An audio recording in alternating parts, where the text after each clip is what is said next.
की बात करेंगे कि टिकट किसको, आपके सूत्र क्या बताते हैं कि मंडी से जयराम ठाकुर जी खड़े होंगे या कंगना रनावत जी मिलेंगी या किसी पार्टी खुशहाल चंद ठाकुर जी के ऊपर खेल करेंगे या अपने राणा जी जो प्रदेश प्रवक्ता, उनका भी नाम काफ़ी चर्चाओं में। क्या लगता क्या है कि इस बार भाजपा जो है मंडी से किसके ऊपर दाव खेलेगी? लोकसभा के चुनाव 2024 मुद्दा राम मंदिर होगा कि लोगों को रोजगार की बात होगी कि देश कितने कर्जों में डूब रहा होगा, बात किसके ऊपर होगी? इस बात की चर्चा करने के लिए हमारे पास सरका घाट पर मनीष कंवर जी हैं। जरूर इनके ऊपर 1 to 1 हम जरूर करेंगे। मनीष जी, लोकसभा के चुनाव आ रहे हैं, आप बीजेपी से संबंध रखते हो, पर जो आपकी विचारधारा है इस बार 2024 में जिला मंडी सरका घाट, कौन सी विचारधारा लेकर जो है भाजपा आगे की तरफ बढ़ रही है? नमस्कार सभी श्रोताओं को हिमाचल फास्ट एक्सप्रेस के। सबसे पहले मैं आपके प्रश्न का जवाब देना चाहूँगा कि हमारी जो विचारधारा है वो राष्ट्रवाद की विचारधारा है और राष्ट्र की जो एक विकास का कार्य लेकर जो नरेंद्र मोदी जी इन 10 वर्षों में आगे बढ़े हैं उसको आगे लेके और लोगों के भी उन्हीं क्रियाकलापों को लेके हम आगे जाएंगे। कौन सी विचारधारा की आप बात कर रहे हैं कि राष्ट्र को आगे ले जाएंगे? आईएमएफ की अगर हम बात करें, इंटरनेशनल मॉनेटरी फंड ने बात की है कि 2014 में 56 लाख करोड़ भारत पर कर्ज था और 10 साल तक आपकी ही सरकार ने 1,56,000 करोड़ तक का कर्ज बढ़ा दिया, जो कि मार्च 2024 में 1,76,000 का करोड़ का कर्जा हो जाएगा। बेरोजगारी पिछले 10 सालों में 47 सालों की चरम सीमा पर है। तो ये कौन सा नारा लेके इस बार जो है भाजपा आगे की तरफ बढ़ेगी?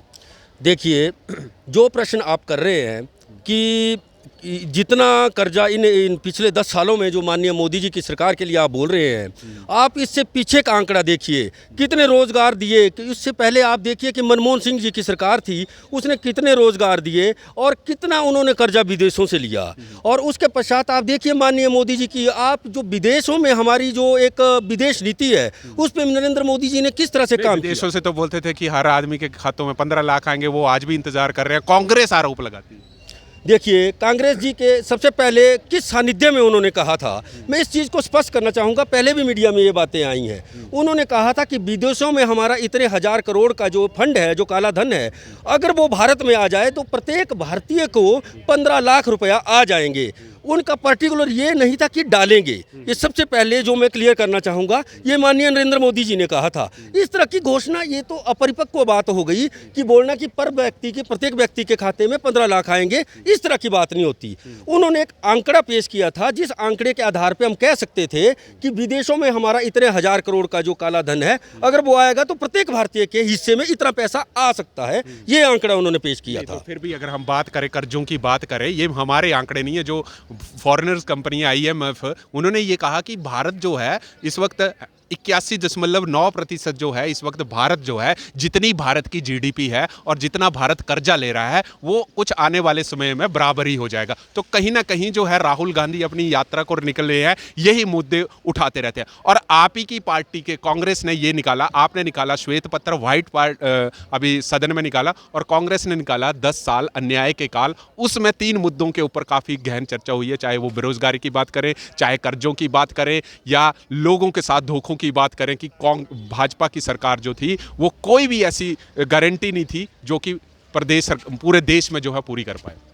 देखिए सर, मैं आपका ये जो प्रश्न है, ये लगभग आप तीन प्रश्न आपने एक ही प्रश्न में किए। सबसे पहले तो मैं ये कहना चाहूँगा कि जो विदेशी कर्जे की बात कर रहे हैं कि जीडीपी के बराबर होगा, मैं ये बोलना चाहूँगा कि जो पिछली सरकारें थी, जो कांग्रेस की सरकारें थी, जिस स्पीड से वो कर्जा ले रही थी, जिस स्पीड से जो हमारा एक दूसरे के साथ लेन देन था और जो कर्जे की स्पीड थी, उस स्पीड को माननीय नरेंद्र मोदी जी की सरकार ने वो कम किया हुआ है और इसके ऊपर जो है वो धीरे धीरे कंट्रोल कर रही है। तभी तक अभी तो हम जब ये टेन्योर शुरू होगा माननीय नरेंद्र मोदी जी का, तो माननीय मोदी जी ने कहा है कि ये जो भारतीय अर्थव्यवस्था है वो 3रे नंबर की व्यवस्था वर्ल्ड में हो जाएगी। तो उस पे जो है काम लगातार जारी हुआ है। अब इतने सालों का जो गड्ढा खोदा हुआ है उसको भरने में समय तो लगेगा ही।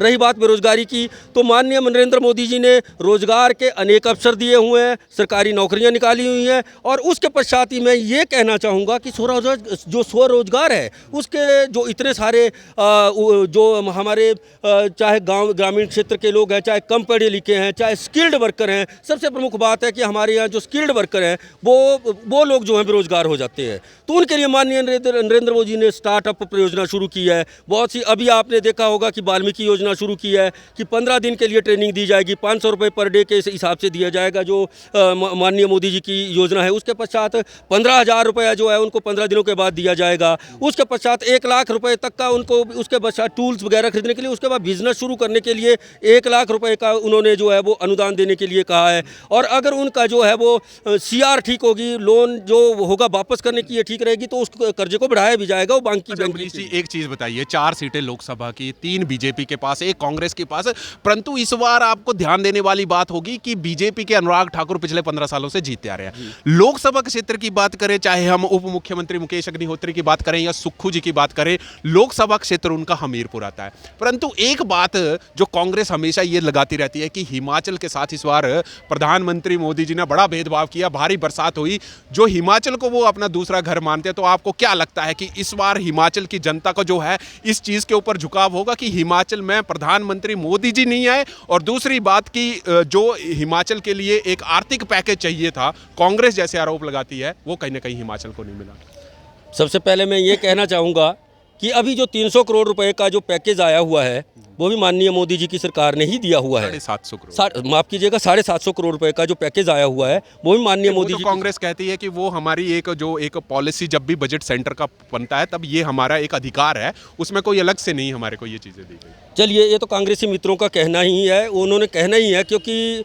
उन लोगों के पास और कोई तथ्य और तर्क जो है वो नहीं है। दूसरी बात रही, हमारी जो माननीय अनुराग ठाकुर जी हैं, उन्होंने प्रदेश के लिए बहुत कार्य किया हुआ है और समय समय पर वो प्रत्येक अपने क्षेत्र का दौरा भी करते हैं और अपने सारे क्षेत्र, ना कि केवल हमीरपुर क्षेत्र, बल्कि उन्होंने पूरे हिमाचल प्रदेश का जो है वो ध्यान रखा हुआ है।